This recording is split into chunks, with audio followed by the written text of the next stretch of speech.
Welkom by die Ligpunt Kerk podcast. As Ligpunt Gemeente is dit ons begeerte om God te verheerlik deur disippels te wees wat disippels maak en 'n kerk te wees wat kerke plant. Geniet hierdie week se preek.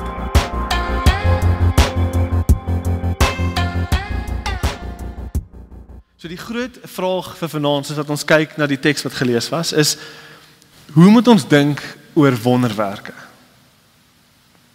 Wonderwerke. Veral omdat ons voel asof ons elke tweede bladsy in die Bybel lees ons oor 'n wonderwerk. Maar ons sien hulle nie noodwendig in ons lewe nie soveel soos wat ons dalk wil nie. Is daar iets fout met ons kerk of met my of met julle omdat julle dit nie, ek het nie sien nie, is daar iets fout met ons?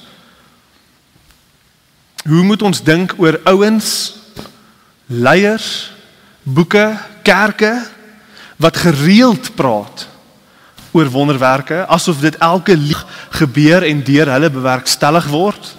What's happening? En wat is die doel van wonderwerke in die skrif? Ons lees so baie oor, maar wat is hulle plek, selfs daar, wat is hulle in die woord? Hierdie is die vraag, wat ek nie gaan beantwoord vanaand nie. Nie almal nie, ek kan nie, maar ek gaan probeer. Nee, ek gaan probeer, ek gaan nie almal kan werk, maar ek gaan regtig probeer. Die twee extreme waarin ons lewe, is die een kant is science, quick maths, okay? Wetenskap, natural laws, ek glo nie in miracles nie.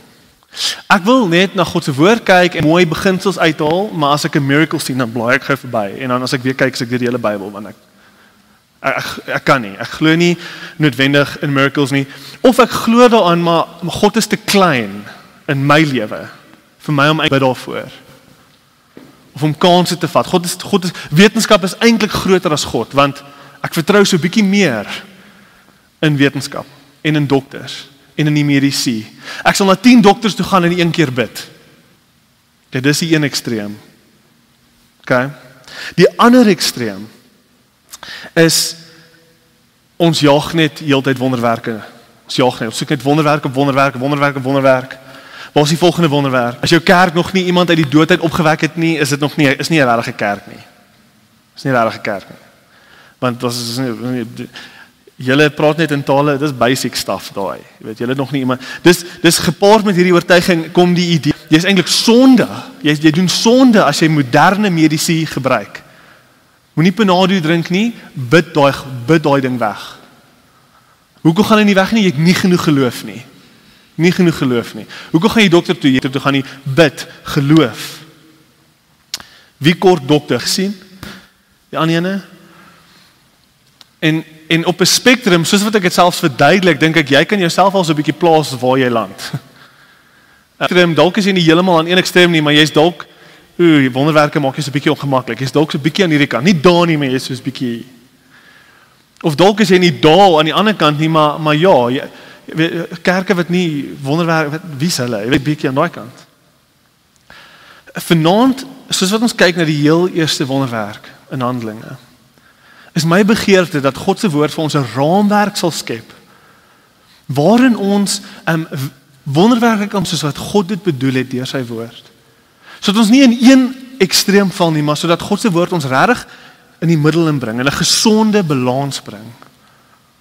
Soos wat ons kyk na wonderwerke. En so ek doen deur na hierdie teks te kyk in 3 punte. Ek wil so 'n bietjie konteks doen, net soos hoe het ons weer hier uitgekom, ons is skielik in Handelinge 3, wat het voorheen gebeur, ek wil so 'n bietjie konteks doen, maar dan wil ek na 3 punte kyk. Ek wil kyk na die werkers van die wonderwerk. Wie is hierdie ouens? Die werkers van die wonderwerk. Dan wil ek kyk na die effek van die wonderwerk. En dan wil ek kyk na die boodskap van die wonderwerk. Die werkers, die effek, die boodskap. So kom ons vra ons self geweer, hoe het ons die uit?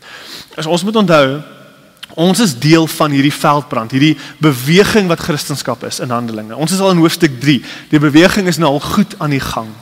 Ons het laasweek gelees in hoofstuk 2 vers 41, who accepted his message were baptized and about 3,000 were added to their number that day. So dag 1, 3,000 nuwe gelowiges. Let's go.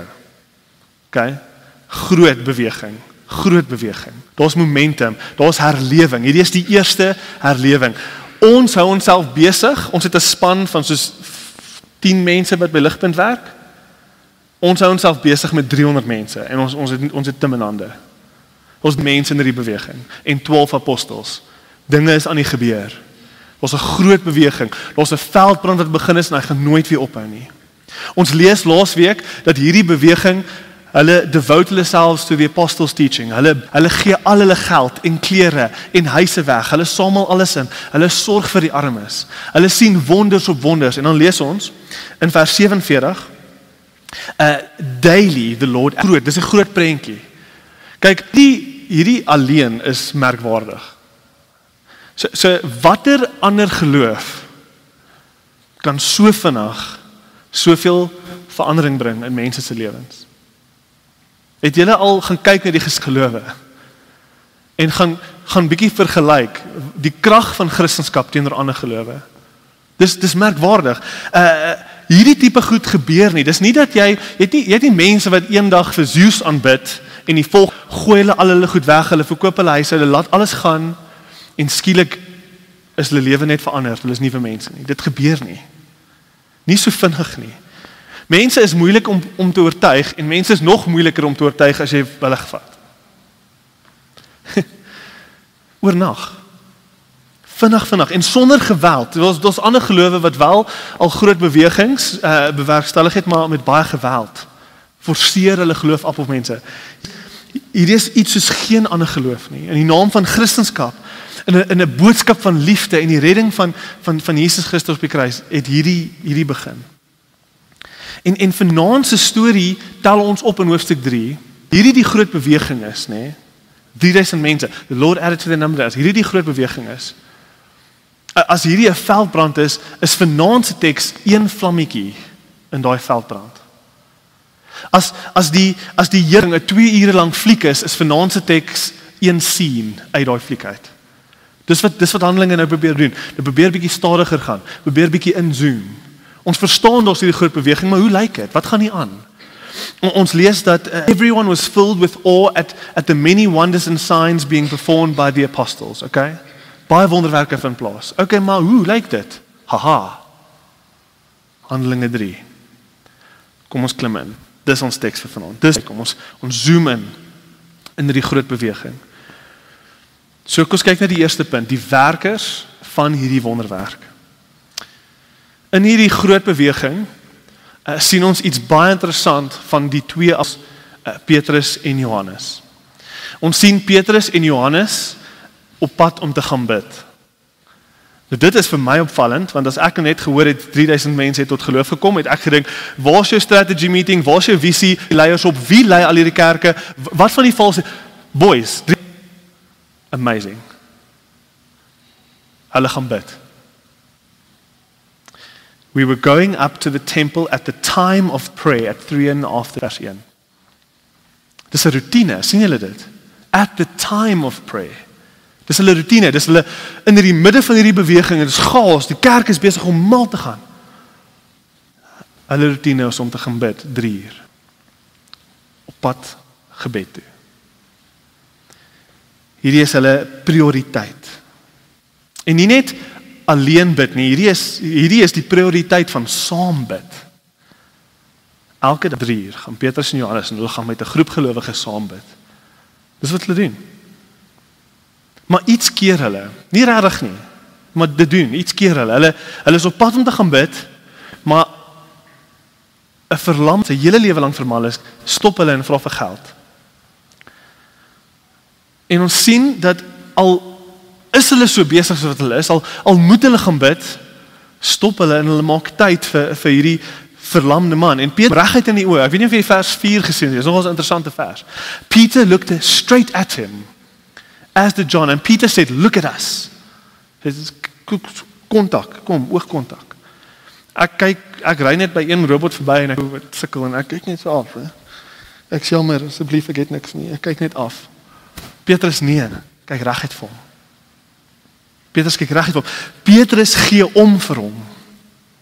In die midde van alles wat aangaan, Petrus, hy kyk reguit vir hom, hy gee om vir hom. Hy maak tyd vir hierdie hopelose man wat almal minag, Almal dink hy's vervloek want hy het een of ander sonde gepleeg, want sulke goed gebeur nie net sommer met mense nie. Hy moes iets verkeerd gedoen het. Hy kyk hom in die oë. Hy sien man as 'n man wat geskape is in die beeld van God. Hy kyk reguit vir hom, hy gee om vir hom. Hy sien hierdie man wat nog nooit 'n kans gehad het vir 'n lewe nie. Hy het nie 'n lewe gehad nie. Sy lewe was dat iemand hom net aflaai by die tempel sodat hy net kan bedel vir iets.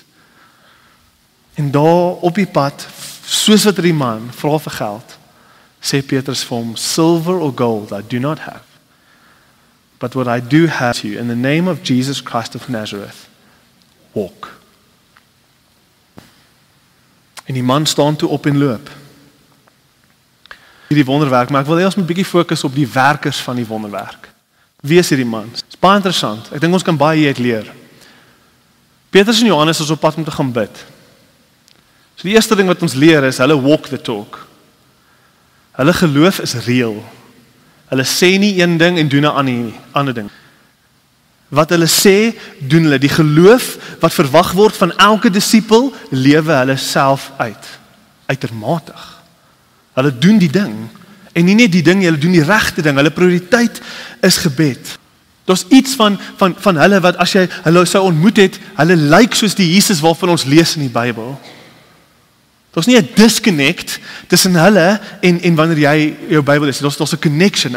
Ek voel hulle vertig vir Jesus. Hulle walk the talk, hulle doen die ding.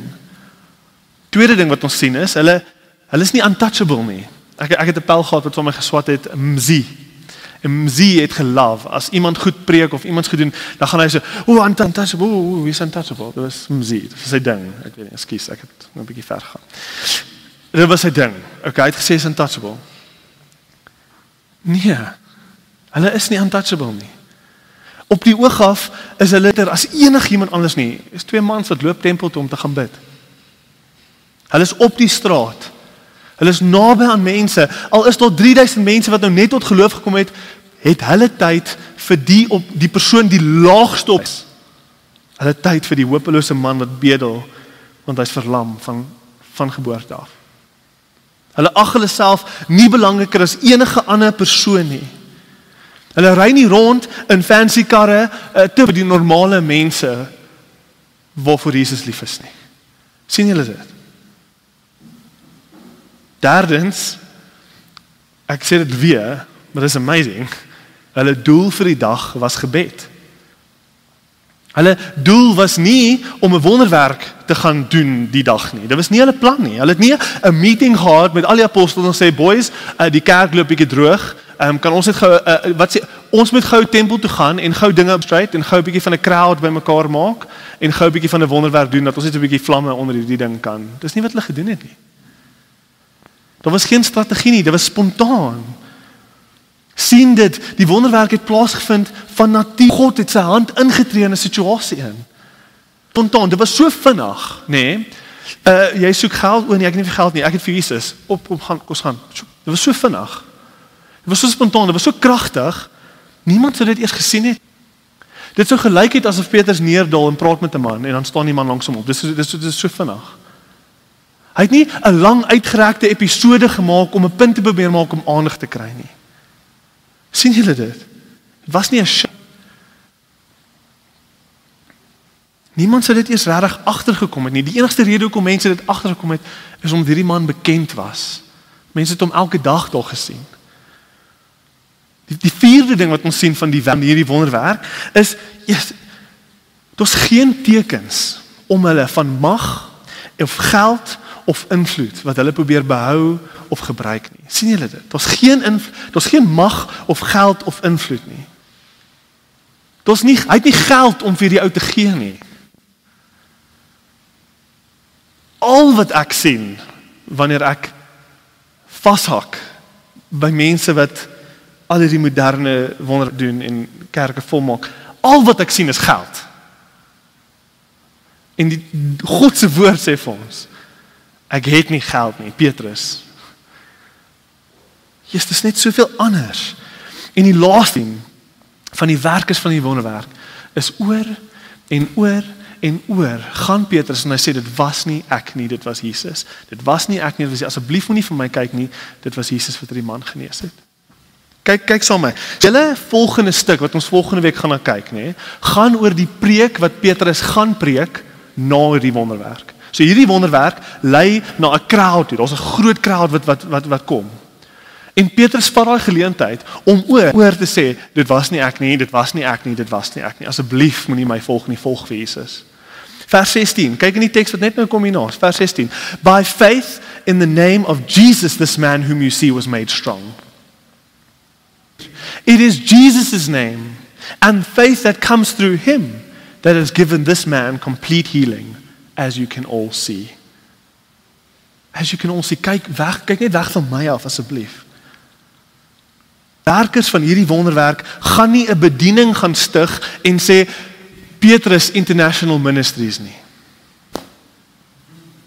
Ek het 'n quote hier van 'n kommentator, so 'n ou wat skryf oor die Bybel. Hy het spesifiek geskryf hierdie stuk waar ons preek en hy sê hierdie, William Larkin sê, Peter had no money. This serves only to heighten the value of the great gift he does offer, complete healing.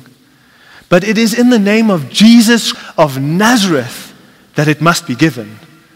A name is an expression of a person's very essence. It is not a magic formula, but a simple recognition that if any blessings are to come, they must arrive in and through the person of Jesus Christ. Ek sê al die goed, want as ons iemand sien wat nie, hy walk nie the talk nie, hy lewe nie die Christendskap wat ons duidelik van lees in ons Bybels nie, en ons moet baie ons Bybels lees, want dit help ons om vinnig te kan onderskei. As ons leiers of kerke sien, of leiers, hulle ag hulle self belangriker as enigiemand anders, hulle is te belangrik vir hulle eie skoene, hulle is untouchable. Hulle het nie tyd vir die minste belangrikste mense van ons samelewing nie. As ons sien dat kerke of leiers wonderwerke najaag, hulle jaag tekens, hulle jaag an emotional experience, hulle moet heeltyd iets bewys, anders te verloor hulle julle aandag. As ons dit sien, flashy, dis 'n show, die mense moet sien, dis opwindend. As ons kerke of mense sien waar daar oral tekens van geld en mag en invloed is, soveel so, dat die belangrikheid van die mens, die belangrikheid van Jesus eklips, menende, soos wat die klein maan op die plek oor die son beweeg en skadu gooi, donker te gooi, steek die son weg vir 'n oomblik. As ons kerke of leiers die met soveel mag en invloed, dat hulle eklips vir Jesus, hulle blok hom uit, dan moet ons weet, wat ook al daar gebeur, is nie soos wat ons dit sien in God se woord nie. Dis hoe Petrus en Paulus self hanteer het, of geleef het nie. Dis nie wat ons sien in God se woord nie. Ek sê dit nie, want ek weet waarvan ek praat nie. Ek sê dit, want ons kan sien, wat God se woord vir ons sê. En dan bring ons na die tweede punt toe. As die effek van hierdie wonderwerk was, nie om Petrus se naam groot te maak nie, maar om Jesus se naam groot te maak, gaan nie aan. So, wat was die effek? As dit nie vir Petrus was nie, en dis eintlik om Jesus se naam groot te maak, wat moet ons hieruit leer? Wat was die effek? Wat was die rol van hierdie wonderwerk? Die storie gaan aan. Ons lees in vers 7 tot 10, eintlik amazing, al die werkwoorde kom uit in die teks. He stood, he jumped, he walked, he entered, he praised. 'n Man wat net kon sit en bedel, kan nou loop, staan, spring en prys. John Stott skryf hierso, lees saam met my, hy skryf, if we want healing today to match the healing miracles that we find in the New Testament saints, then they must have the following marks. Must be an instantaneous and complete deliverance from a grave organic condition. It must occur in response to a direct command in the name of Jesus. and it must be publicly acknowledged as indisputable. Dis behulpsaam. Ek dink dis behulpsaam want ons weet, so ek glo nie wanneer ons kyk na God se woord, ons moet settle nie. Ons hoef nooit wanneer dit kom by wonderwerke te settle vir iets wat dalk 'n wonderwerk mag wees, maar ons is nie seker nie suitable. Het dit nou regtig gebeur? Ek weet nie. Ja, ek was bietjie beter gevoel die een dag en toe die volgende dag toe. Ons hoef nie daarvoor te settle nie. Ons hoef nie te settle vir iets minder as wat God se woord vir ons sê 'n ware wonderwerk is nie. Totaal en alle genesing. Ons hoef nie te settle vir iets minder as dit. En ons sien dit hier. Ons sien hierdie ou wat elke dag net daar gesit het, is dadelik genees. 'n nuwe mens met 'n nuwe lewe en hy's dadelik genees. Sonder twyfel hardloop hy daar rond en almal wat elke dag verby hom geloop het gesien, iets het gebeur. Hoe staan jy hier voor my? Hoe is dit moontlik? Hierdie moet ons bietjie ongemaklik maak. Veral as ons aan die een kant van die spektrum is en wonderwerke ons is bietjie ongemaklik, bietjie ver. Dit moet ons ongemaklik maak. Kyk, ek weet daar is vals leraars. Ek weet daar is kerke tipe goed misbruik vir hulle eie agenda, hulle eie boodskap en hulle eie mag en vir geld. Ek weet dis waar. Maar ons hoef nie te settle vir daai definisie van wonderwerk nie en ons hoef ook nie alles uit te gooi saam met dit nie. Ons hoef elke liewe wonderwerk en elke liewe ding wat lyk soos 'n wonderwerk nou weg te gooi en te ontken omdat ons weet daar's 'n paar mense wat dit misbruik vir hulle eie doeleindes nie. Dit hoef nie. God bly die skepper van die heelal en die wêreld. Nooit vir 'n gelowige onredelik om te glo en om te bid en om te verwag dat die God wat die heelal geskep het, die reëls van die heelal kan breek nie. En sal breek nie, wanneer dit goed, wanneer hy vir sy eie wil en vir sy eie doeleindes nie. Dis 'n redelike ding om te glo. Ons moet dit glo. Ons moet dit verwag. Ons God moet nooit so klein word dat ons functional atheists is, wat meer wetenskap as God se hand wat kan intree om radikale goed te doen wat dokters nooit sal kan doen nie. So ons moet nooit aan die een kant van die ekstreem land nie. Dit moet ons 'n bietjie ongemaklik maak.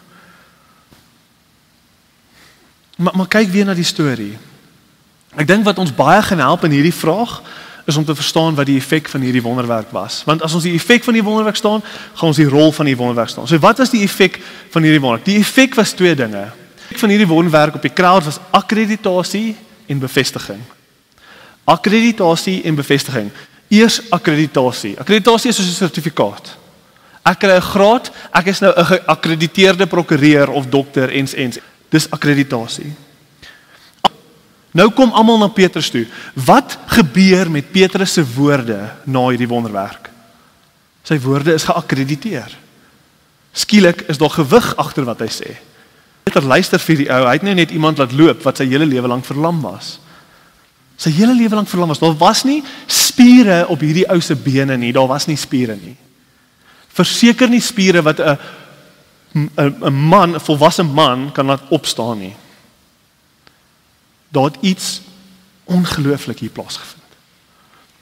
En almal luister. Dit was 'n akkreditasie. Petrus se woorde het 'n sertifikaat wat sê hy naam, daar's gewig agter sy woorde. Daar's 'n bewyse dat sy boodskap krag dra, regte krag dra. Hierdie God wat hy van praat, lewe. Kyk, hy praat van hom. Hy sê Jesus, Jesus, Jesus. Ek moet besig gaan uitcheck. Dis akkreditasie. Hierdie is die punt van die wonderwerk. Die punt van die wonderwerk was nie die wonderwerk self nie. Dit was nie die wonderwerk self nie. Die wonderwerk self het niemand gered nie. Die wonderwerk self het niemand gered nie. Daai man wat gered was, wat sê Petrus in vers 16? Hy sê, by faith in the name of Jesus Christ. Daai wonderwerk het niemand. Die punt van die wonderwerk was om die boodskap van Petrus te seël met 'n magtige stamp van God se bevestiging. Luister, hy gaan nou vir julle vertel van Jesus Christus. Hy het 'n boodskap wat julle moet hoor. So in effek, wat God gedoen het deur hierdie man te genees, is om almal te sê, kyk asseblief na my volgelinge, luister vir hulle. Dis die genesing wat ons sien. En ons sien dit nie net hier nie. Ons sien dit reg deur die Bybel. Die punt van genesing en van wonderwerke in die Bybel is nooit genesing self nie. Genesing self is nooit die doel van daai wonderwerk nie. Dis altyd om ons oë te rig op Jesus.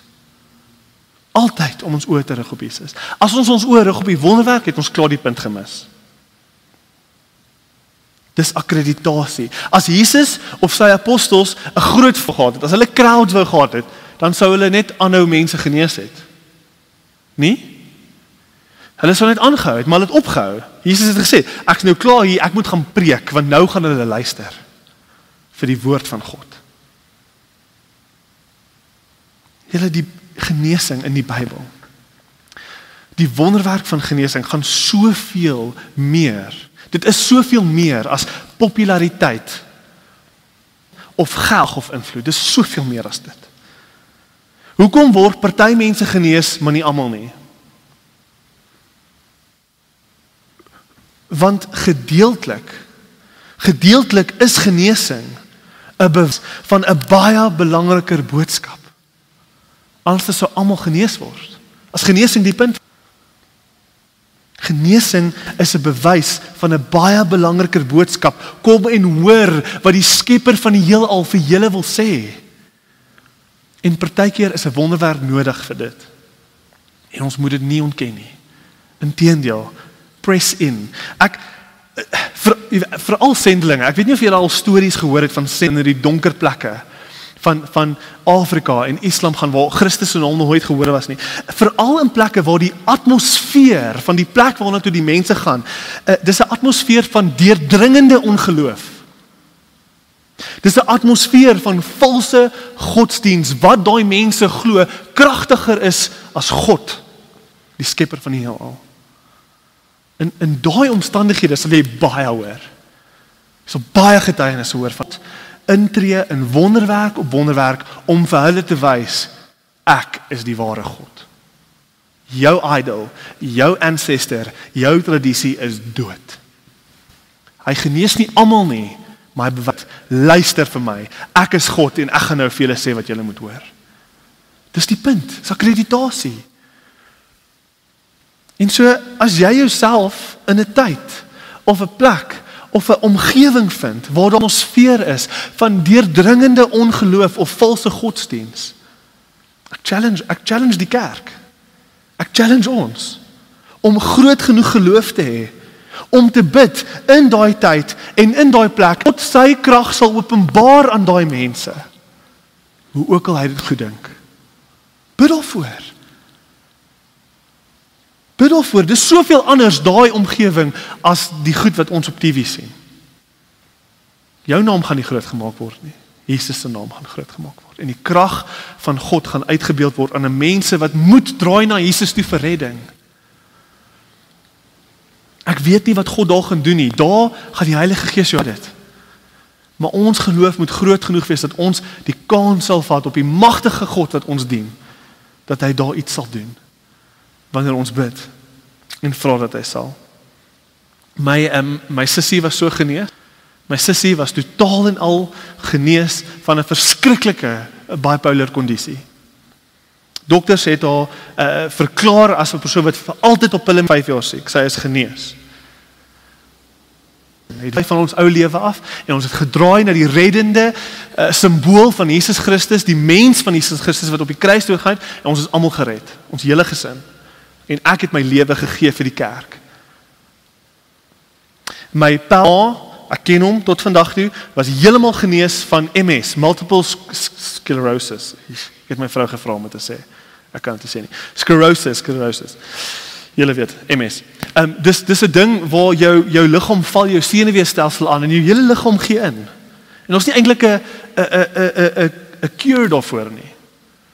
Die vrou wat genees was, die oom moes 'n triple bypass heart surgery kry. Hy was nooit genees nie. Net sy was. En die Here het daai wonderwerk gebruik om daai hele gesin te red. Selfs die oom wat nooit genesing beleef het nie. Want die punt is nie genesing nie. Die punt is nie eers die wonderwerk self. Die punt is sodat ons dowe ore en ons dooie oë net bietjie dieper sal luister. na wat God vir ons wil sê, oor die toestand van ons harte. Ek sê vir julle, hierdie goed vind plaas vandag. En as ons net bietjie gaan rondvra, as ons net mense se stories gaan hoor, gaan vra net bietjie stories. Hoe was jy gered? Wat is jou storie? Hoe het jy al God ervaar in jou lewe? Jou oë sal uit jou kop uitval van God wat in sy lewens. Van keer op keer wat hy daai persoon gered het net voor hy wou selfmoord pleeg. Van keer op keer wat hy daai persoon gered het van 'n motorongeluk wat hom moes doodmaak. God is aktief en hy lewe. Maar die doel is nie wonderwerke nie. Die doel is om ons te red. Die doel is om ons te red. Dis akkreditasie. Maar dis nie net akkreditasie, dis nie net 'n bewys ons moet luister om nie, dis ook 'n bevestiging. 'n Bevestiging van wat? 'n Bevestiging van wat? Elke wonderwerk is 'n bevestiging van wat nog moet kom. Die herstel en die genesing van die hele wêreld. Waar elke verlamde weer sal loop. Lukas probeer ons aandag deur hierdie teks rig na 'n Ou Testament toe. In Jesaja 35 praat dit van 'n profesie van die eindtye. Dit sê, "Then will the eyes of the blind be opened and the ears of the deaf be unstopped. Then the lame will like a deer and the mute tongue will shout for joy." Lukas probeer ons vat na Petrus in die volgende teks vers 1. Jesus must remain in heaven until the end of the time comes. God will restore everything. Restore, genees, alles. Hierdie wonderwerk wat ons hiervan lees, en elke wonderwerk wat nou plaasvind, elke wonderwerk van God, trek ons harte vorentoe na die dag toe, waar Jesus Christus gaan terugkom en hy gaan alles nuut maak, hy gaan alles genees. Hoekom kort ons soveel genesing in die eerste plek? Want ons lewe in 'n sondige, gevalle, gebroke wêreld. Ja, dalk was my sussie genees, maar sy het weer siek geword. My sussie het COVID. Obviously. Sy is nie vir altyd genees van alles nie. Sy het weer siek geword. Genesing self is nie eintlik waarna ons smag nie. Wat ons smag is 'n nuwe hemel en 'n nuwe aarde. Waar ons nooit weer hoef genees te word nie. Ek kon dit nie beter stel as hierdie nie, so lees asseblief saam met my. Dis 'n redelike lang quote, maar it's amazing. Keller skryf vir ons die volgende. Keller sê, "Here's what we are being told in every one of these miracles. We are being told that God is no happier with the world as it is, you and I. That he did not invent a world with suffering and sickness and death in it. And someday, he is going to deal with all those things. He hates them as much as you do." Or to put it like this, do you know how sometimes people say miracles are suspensions of the natural order? Not really. The biblical miracles are actually a restoration of the natural order. When a blind person is healed, when a dead person is raised, then the natural order is being restored, because that was the way God wanted the world. Wonderwerke akkrediteer en bevestig. Die laaste deel, en ek gaan, hierdie is regtig my laaste punt, is die boodskap van die wonderwerk. Ons sien iets ongelooflik in hierdie teks, wanneer ons kyk na Petrus se woorde in vers 6. Ons sien 'n boodskap wat hierdie wonderwerk probeer kommunikeer aan almal. Petrus vra vir hierdie ou, "Silver or gold I do not have." So Petrus kyk vir die verlamde man en Petrus, jy dink jy soek geld. Jy dink jy kort geld. Dat jy soek. Maar jy weet nie regtig wat jy nodig het nie. Verlamde man, jy weet nie regtig wat jy nodig het nie. Ek het iets beter as enige iets wat hierdie wêreld vir jou kan gee. Ek het vir jou Jesus. Kyk, die boodskap agter die wonderwerk is dat ons almal sit soos 'n verlamde man en bedel op hierdie aarde. Ons is geestelik verlam en doof vir God. Ons op hierdie aarde na allerhande oppervlakkige goed wat ons dink ons gelukkig gaan maak. Ons dink hierdie volgende ding gaan die gaping in my hart volmaak. As ek maar net meer geld gehad het, as ek maar net 'n ou of 'n meisie gehad het, as ek maar net hierdie graad kon kry of 'n beter werk kon kry, as ek maar net 'n beter mens kon wees, slimmer, mooier, net heiliger, as ek meer populêr was, ens, die droom gaan aan en niks wat ons kry bevredig ons nie.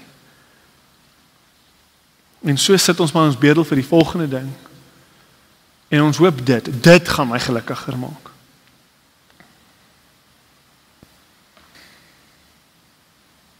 Ek weet dat tot 'n mate, ek is nie stupid nie, ek verstaan dat tot 'n mate gaan geld en populariteit en van die goed gaan ons lewe so bietjie makliker maak, gelukkiger maak nie. En ons meer as genoeg bewyse daarvoor.